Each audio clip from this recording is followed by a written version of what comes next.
जय हिंद दोस्तों, जय हिंद बच्चों। आज हम पढ़ने जा रहे हैं महासागरीय जल मार्ग का एक बहुत ही महत्वपूर्ण टॉपिक, जिसके लिए अगर मैं ये कहूँ ना भी बोर्ड परीक्षा का जो पेपर होता है वो भी इस टॉपिक के बिना अधूरा रहता है। लगातार या एक साल छोड़कर ज़रूर इस टॉपिक से प्रश्न आता है और मुझे भी ये टॉपिक बहुत प्यारा लगता है। और वो टॉपिक है आज स्वेज नहर और पनामा नहर। और स्वेज और पनामा नहर को मैं ये चाहूँगा भी पहले हम इन दोनों को अलग अलग अच्छे से समझें और फिर इन दोनों में हम अंतर करेंगे, क्योंकि परीक्षा में बहुत बार अंतर पूछा जाता है। तो पहले एक एक करके इनको समझते हैं। और ये दोनों ही जो नहरें हैं, चाहे स्वेज नहर की बात करो चाहे पनामा नहर की बात करो, मैं तो ये कहूँगा ये मानव का एक बहुत बड़ा चमत्कार है और इसने पूरे विश्व व्यापार को एक नई ऊंचाइयां दी है। विश्व व्यापार के लिए नए रास्ते खोल दिए हैं इसने। बहुत से देशों की बीच की दूरियों को इन दोनों मार्गों ने कम कर दिया है। बहुत ही इंटरेस्टिंग टॉपिक है। तो शुरू करते हैं। सबसे पहले स्वेज नहर से शुरू करते हैं।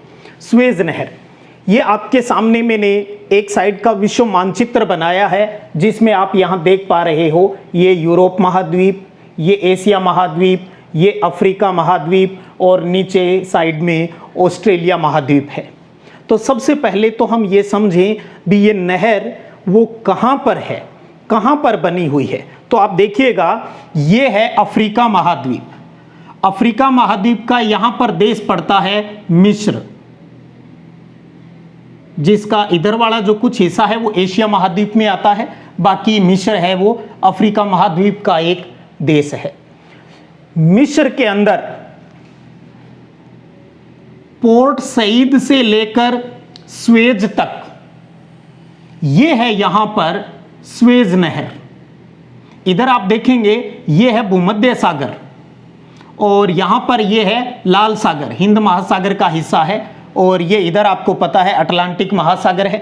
अटलांटिक महासागर का ये हिस्सा भूमध्य सागर और हिंद महासागर का ये हिस्सा लाल सागर है। तो सबसे पहले तो आप अच्छे से ये दिमाग में सेट कर लें भी स्वेज नहर कहाँ पर है। स्वेज नहर मिस्र देश में भूमध्य सागर और लाल सागर को जोड़ने वाली नहर है। किनको जोड़ती है? भूमध्य सागर और लाल सागर को जोड़ने वाली नहर है। अगर इसके उत्तरी सिरे पर आप देखेंगे तो जो पोर्ट है, जो बंदरगाह है, उसका नाम है पोर्ट सईद और नीचे वाला पोर्ट है स्वेज। तो सईद को स्वेज से जोड़ा गया है। यहां पर एक चीज यहां पर मैं आपको और भी बताना चाहूंगा, जब ये नहर बनाई गई है तो इस नहर के मार्ग में रास्ते में 3 झीलें भी आती है। उन झीलों की अगर मैं बात यहीं पर कर दूं तो वो 3 झील कौन कौन सी है? एक तो है इसमें मंजाला झील, एक है सईद झील और तीसरी जो झील है वो है बिटर झील। तो पोर्ट सईद से स्वेज पोर्ट के बीच में 3 झील भी है, मंजाला झील, सईद झील और बिटर झील है। तो स्वेज नहर है वो इन तीनों झीलों से होकर यहां पर गुजरती है। अब एक चीज यहां ये समझिए, ये बनाने की आवश्यकता क्यों पड़ी, क्यों बनाई गई ये नहर, किसने बनाई, इन सब पर बात करें हैं। सबसे पहले क्यों बनाने की आवश्यकता पड़ी उस पर बात करते हैं। देखिए, हमने पिछले वीडियो क्लास में क्या पढ़ा, हमने महासागरीय जलमार्गों का 6 जलमार्गों पर हमने बात कर ली थी।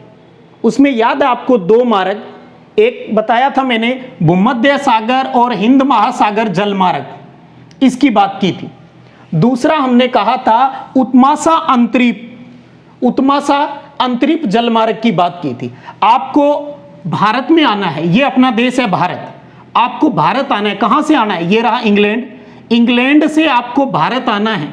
तो जब तक इस नहर का निर्माण नहीं हुआ था तब हम कहां से आते थे? तब हमारे आने का रास्ता ये था, इस तरीके से आते थे हम यहां पर।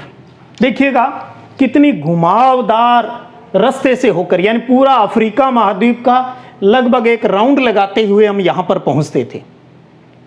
और भूमध्य सागर से हिंद महासागर, अगर इधर से किसी देश से आना होता था तो सेम इसी रास्ते से हम इधर आते, ऑस्ट्रेलिया जाते या दक्षिणी पूर्वी एशिया देशों में हम आते थे।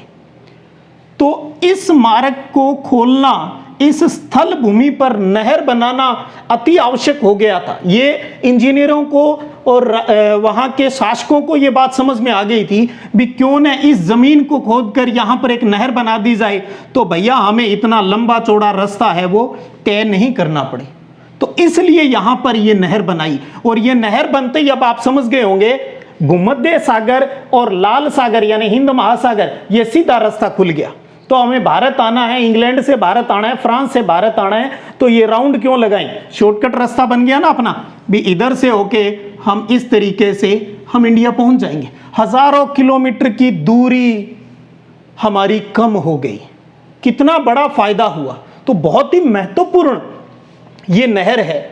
इसने व्यापार को, क्योंकि 75% से ज्यादा लोगों को इससे लाभ हुआ है, क्योंकि सबसे ज्यादा जनसंख्या वाले क्षेत्रों को इसने कवर कर लिया इस नहर की वजह से। और इस प्रकार से एक बहुत महत्वपूर्ण ये मार्ग है वो यहाँ पर बन पाया। तभी हमने कहा भी ये विश्व का सबसे लंबा व्यापारिक नहर मार्ग है। तो यानी विश्व की सबसे लंबी व्यापारिक नहर है। कौन सी नहर है? वो स्वेज नहर है। फिर आती है ये किसको जोड़ती है? ये जोड़ती है भूमध्य सागर को लाल सागर से जोड़ती है। भूमध्य सागर को लाल सागर से जोड़ती है। दो बात। तीसरी बात, इसके उत्तरी छोर और दक्षिणी छोर पर कौन से पोर्ट है? तो ऊपर सईद पोर्ट है और नीचे स्वेज पोर्ट है, वो इनको जोड़ती है। और क्योंकि ये मानव ने बनाई है, इंजीनियरों ने बनाई है, तो इसलिए हम क्या कहेंगे भी ये एक कृत्रिम जल मार्ग है। नेचुरल नहीं है, ये आर्टिफिशियल है, मैन मेड है, मानव ने बनाई है इसको। और किस देश में है? ये मिस्र देश में है। मिस्र देश में है। अब बात करें ये नहर कब बननी स्टार्ट हुई। अगर हम इसकी शुरुआत की बात करें, कब शुभारंभ हुआ, तो वो ईयर आता है 1859 में। 1859 ईस्वी में ये बनना शुरू हुई। अब लगे हाथ हम ये भी कर लें भी बनाने में महत्वपूर्ण रोल किस इंजीनियर का था, और वो इंजीनियर था फर्डिनेंड।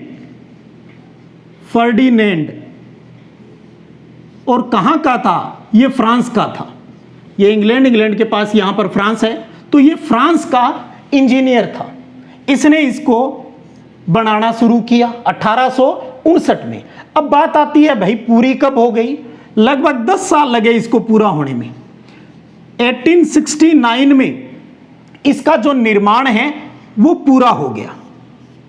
10 सालों के अथक परिश्रम से इस नहर को बना लिया गया।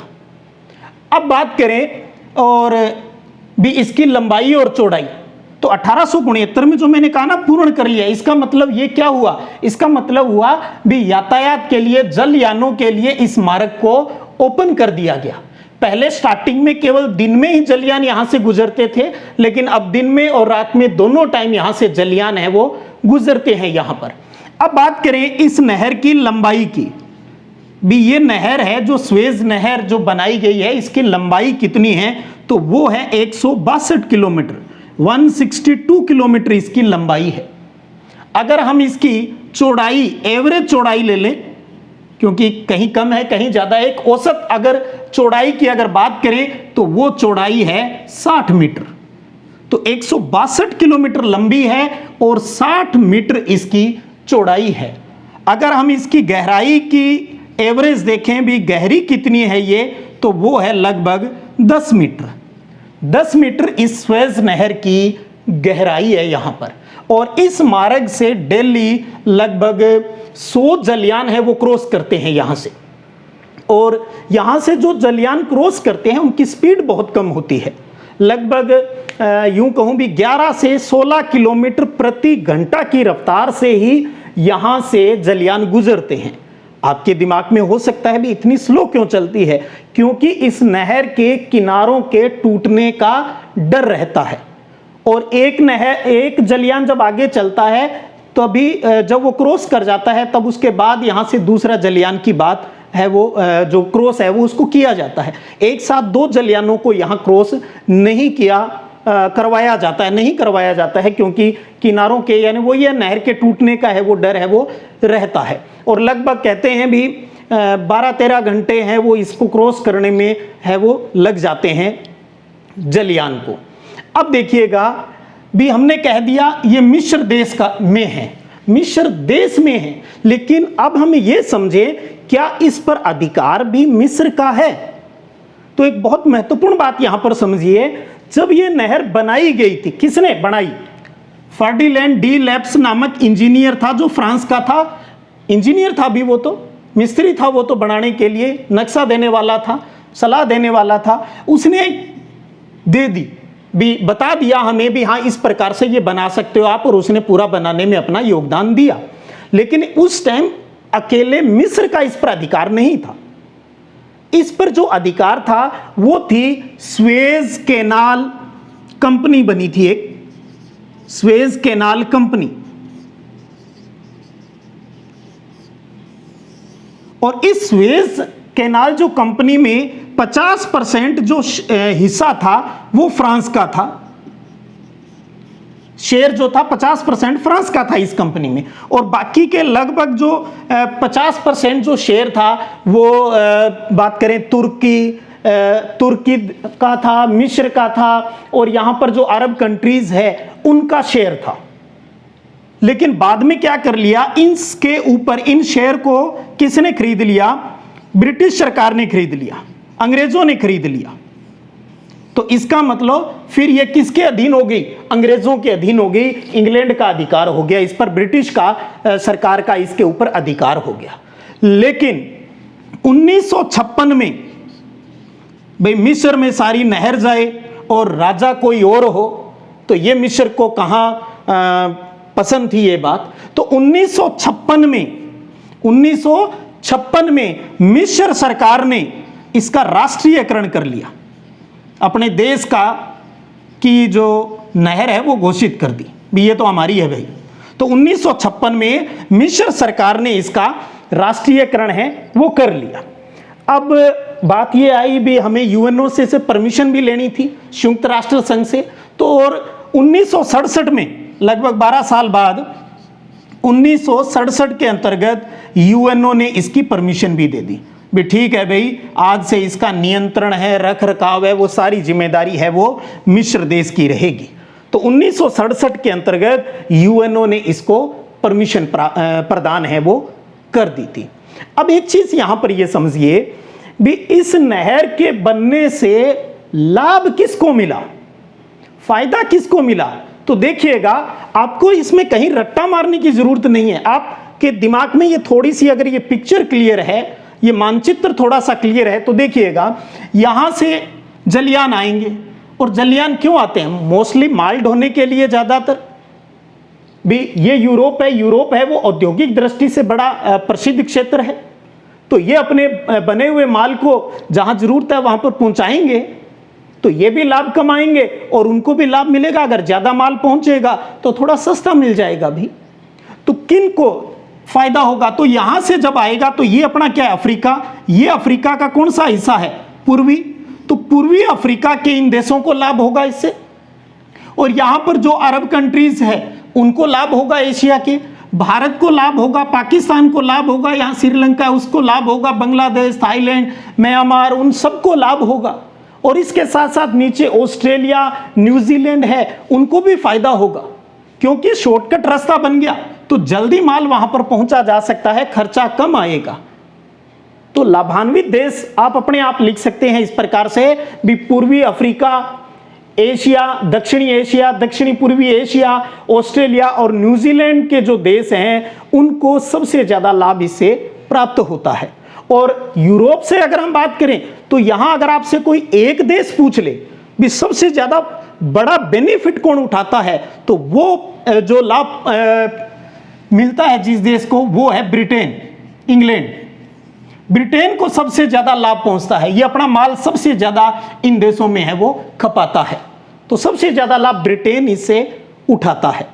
तो उम्मीद करता हूं आपको ये क्लियर हुआ होगा। एक बार फिर देखिए, स्वेज नहर विश्व की सबसे लंबी व्यापारिक नहर है। एक बात, किसको जोड़ती है? भूमध्य सागर को लाल सागर से जोड़ती है। दूसरी बात, तीसरी बात, ये एक आर्टिफिशियल जलमार्ग है, एक कृत्रिम जलमार्ग है। इस पर किस देश का अधिकार है? इसके ऊपर मिस्र का अधिकार है। मिस्र ने अपना अधिकार कब जताया? 1956 में। और यूएनओ से परमिशन कब मिली? 1967 के अंतर्गत। इसकी जो लंबाई है वो 162 किलोमीटर है, चौड़ाई है वो 60 मीटर है और गहराई है वो 10 मीटर है। ये नहर कब बननी स्टार्ट हुई? 1859 में बननी स्टार्ट हुई। और कब पूरी हो गई? 1869 में पूरी हो गई, यानी जलयानों के लिए इसको खोल दिया गया। बनाने वाला जो प्रमुख इंजीनियर है फ्रांस का, उसका नाम क्या है? फर्डिनैंड डी लेब्स उसका नाम है। और एक चीज और, हम इसके बाद पनामा नहर पढ़ने जा रहे हैं, तो एक बहुत बड़ा डिफरेंस हम पढ़ेंगे। सुएज नहर और पनामा नहर में बहुत से अंतर है, लेकिन एक सबसे महत्वपूर्ण जो अंतर की अगर मैं बात करूं, यहां पर सुएज नहर, जब इस इंजीनियर ने जो अपना खाका दिया भी हम यहां बना दें भाई, तो इसे बनाना पनामा नहर की बजाय आसान था यहां पर। क्यों था? क्योंकि यहां की जो भूमि है वो पर्वतीय नहीं थी, समतल भूमि होने के कारण यहां पर पानी को कंट्रोल करने के लिए कोई फाटक नहीं बनाने पड़े, कोई लोक नहीं लगाने पड़े, कोई जलबंधक तंत्र है वो स्थापित नहीं करने की जरूरत यहां पर पड़ी। तो यहां पर जल को नियंत्रित करने के लिए सुएज नहर में किसी प्रकार का लोक यानी फाटक है वो नहीं बनाया गया है। तो ये था अपनी सुएज नहर का सारी जानकारियां जो आपको समझ में भी आनी चाहिए और आपके दिमाग में ये रहनी भी चाहिए। इसके बाद अब बात करते हैं अपने दूसरी प्रमुख नहर, कृत्रिम नहर, जिसका नाम है पनामा नहर। अब बात करते हैं अपने दूसरी कृत्रिम नहर जिसका नाम है पनामा नहर। तो सबसे पहले हम इसकी लोकेशन देखते हैं भी पनामा नहर है कहाँ। तो मानचित्र पर देखिएगा, ये है आपके सामने उत्तरी अमेरिका महाद्वीप, ये है दक्षिणी अमेरिका महाद्वीप, और यूरोप और अफ्रीका के बीच इधर ये है अटलांटिक महासागर या अंध महासागर, और इस साइड में ये है प्रशांत महासागर। तो कहाँ बनाई गई है?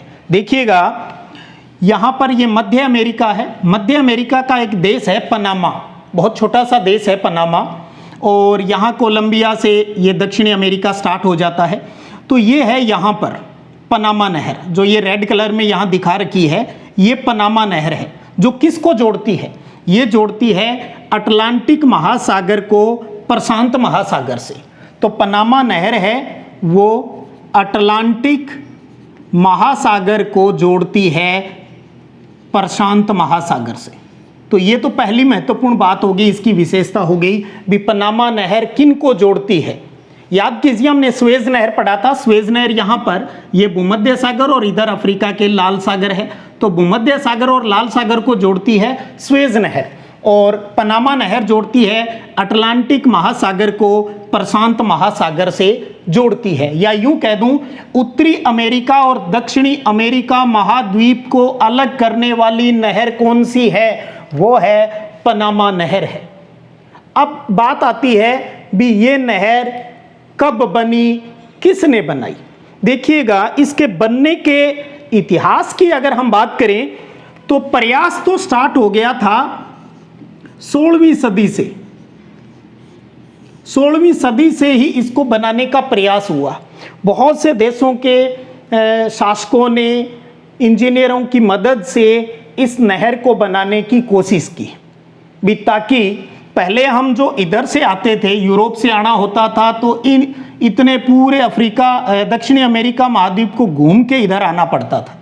अगर हम पूर्वी अमेरिका की बात करें, पूर्वी अमेरिका को अगर पश्चिमी अमेरिका से जलमार्ग से जोड़ना था तो इतना लंबा रास्ता तय करना पड़ता था, तो बहुत ज़्यादा खर्चीला था। तो इसलिए सब ये चाहते थे भी ये दूरी कम हो। कम होने के लिए यहाँ से कट लगाना था, नहर बनानी थी, लेकिन कामयाब नहीं हो पा रहे थे। आपको जानकर हैरानी होगी, एक बार तो लगभग 22,000 से अधिक श्रमिक है वो यहाँ पर मारे जा चुके थे जब इस नहर को बनाने की कोशिश की जा रही थी। हमने सुएज नहर में एक इंजीनियर का नाम पढ़ा था, फर्डिनैंड। उसने भी कोशिश की थी यहाँ पर इसको बनाने की। आया था भी मैं बनवा देता हूं, लेकिन नहीं बनवा पाया था वो भी। और कौन बनाना चाहता था? सबसे ज्यादा फायदा यूएसए लेना चाहता था।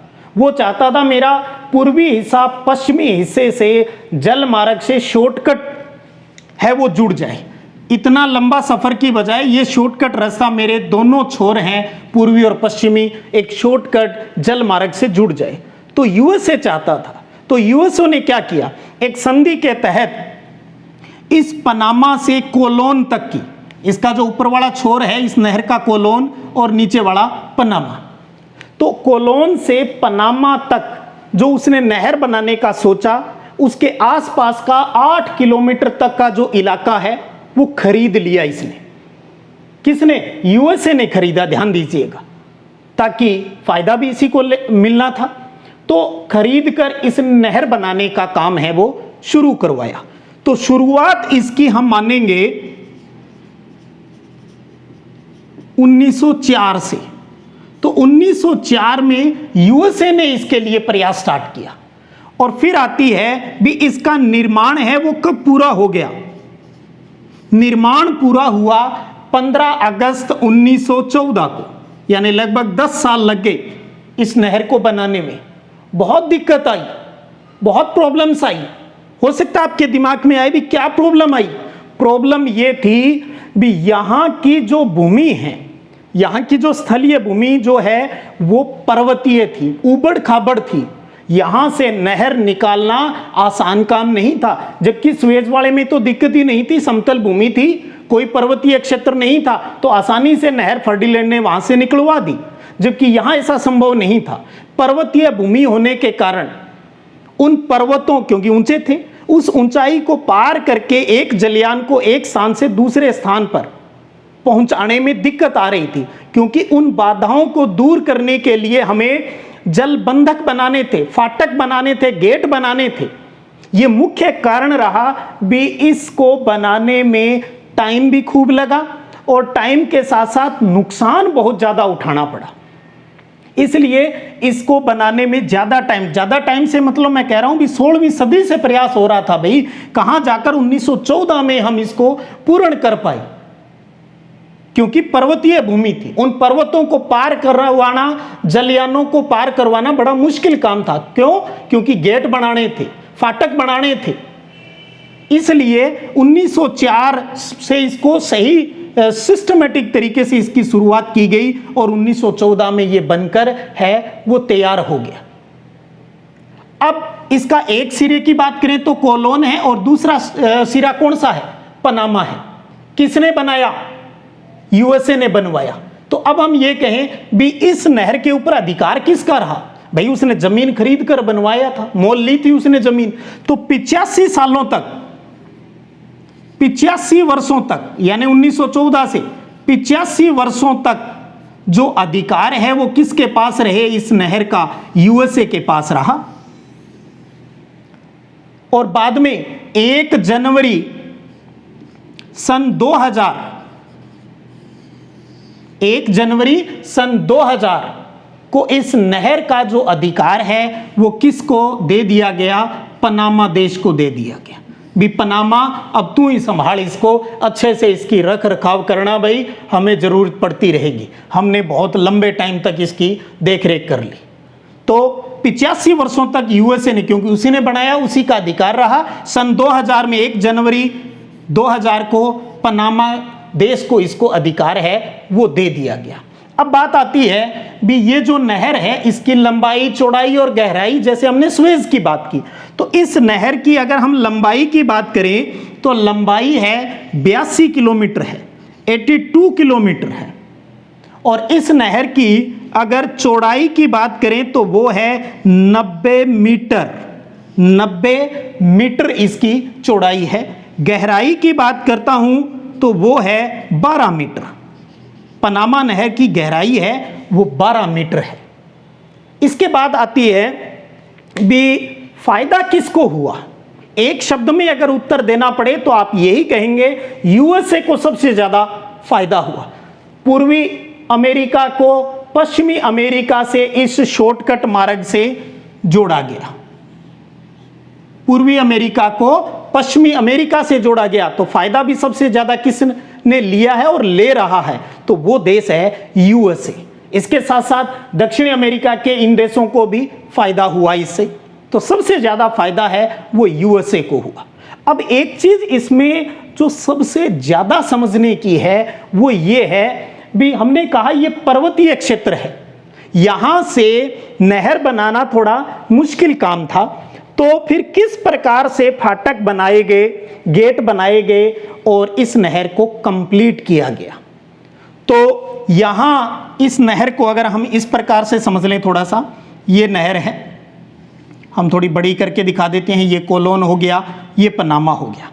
यहां पर 3 जगह फाटक बनाए गए, और वो 3 जगह कौन कौन सी? ऊपर वाली साइड में यहां पर बनाया गया गातून लॉक्स फाटक, जिसको हम कह दें देसी भाषा में, तो गातून लॉक्स बनाया गया। और लगभग मध्य में दूसरा फाटक बनाया गया जिसका नाम था पेड्रो मिक्ट लॉक बनाया गया। और यानी ये तो हो गया अटलांटिक वाली, महासागर वाली साइड में गातून लॉक्स, बीच में हो गया पेडेरो मिक्ट लॉक हो गया, और नीचे आया यहां पर मीरा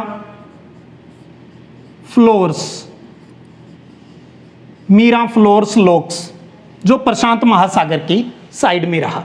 ये 3 फाटक यहां पर बनाए गए, लॉक बनाए गए।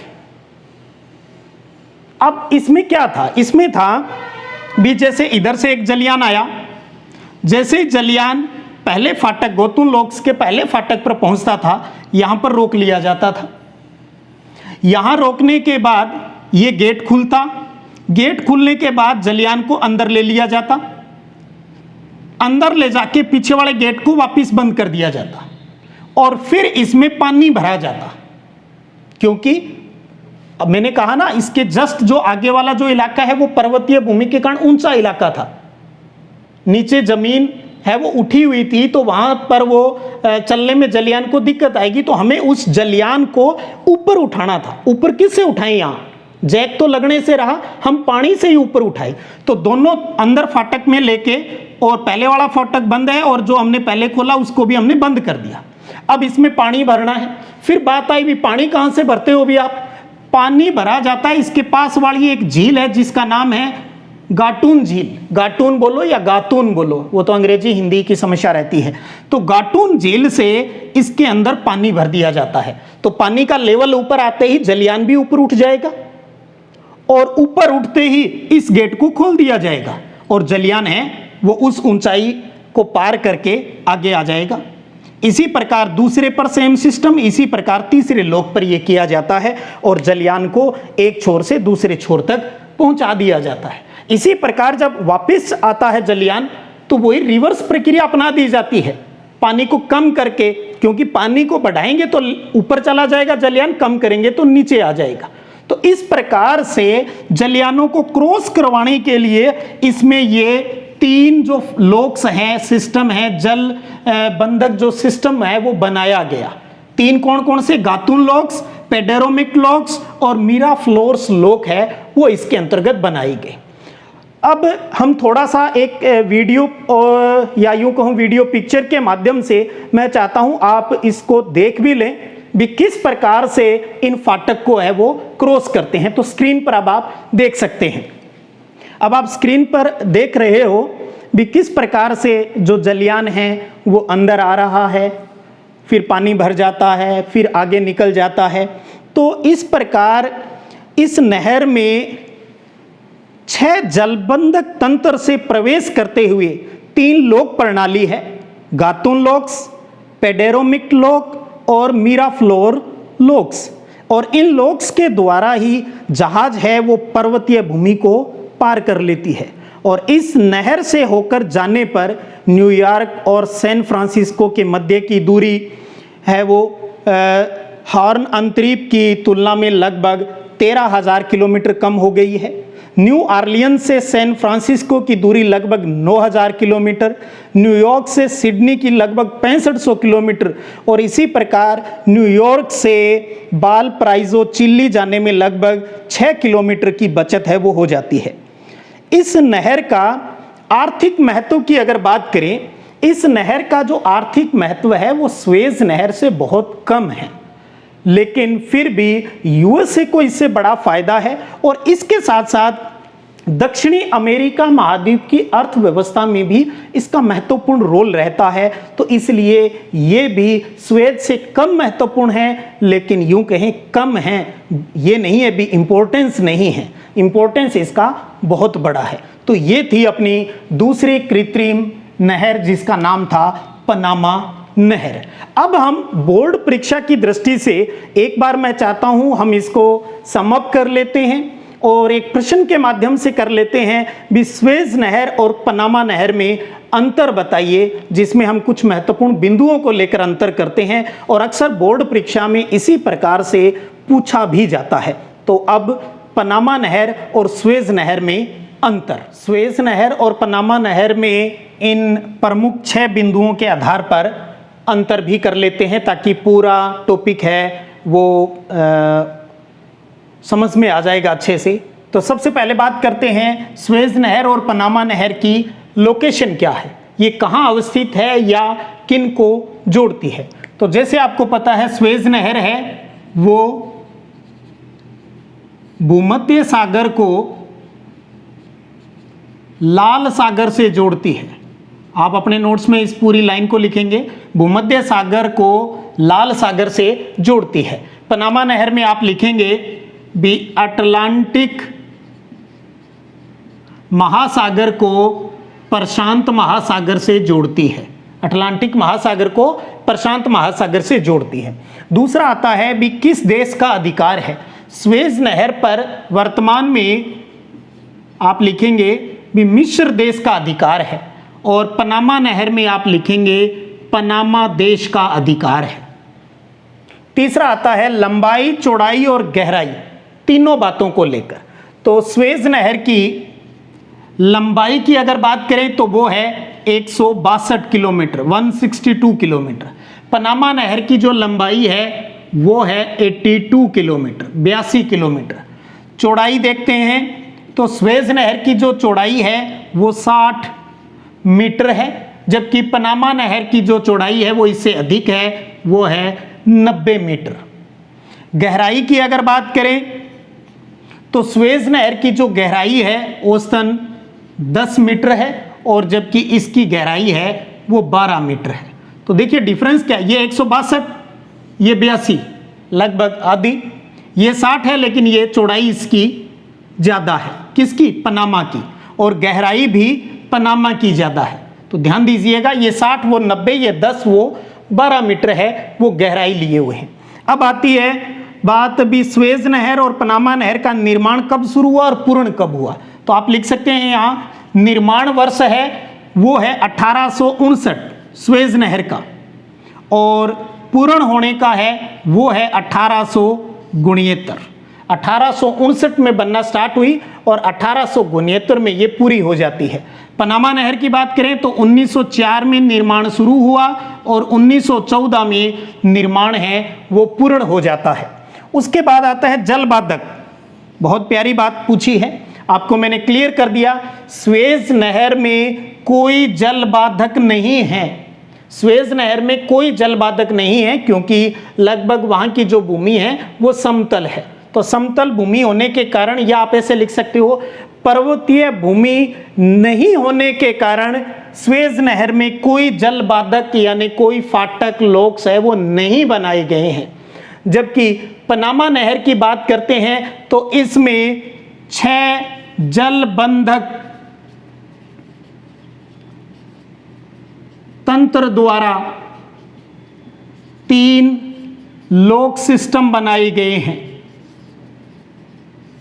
6 जलबंधक तंत्र द्वारा 3 लॉक सिस्टम बनाए गए हैं, क्योंकि यहाँ की जो भूमि है वो पर्वतीय भूमि है, इसलिए ये फाटक सिस्टम है वो वहाँ पर बनाया गया है।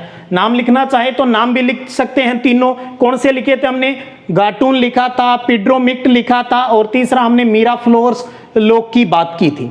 तो ये हो गया। उसके बाद प्रभावित होने वाले देश, तो स्वेज नहर में आपको मैंने बताया किस किस देश को फायदा होगा?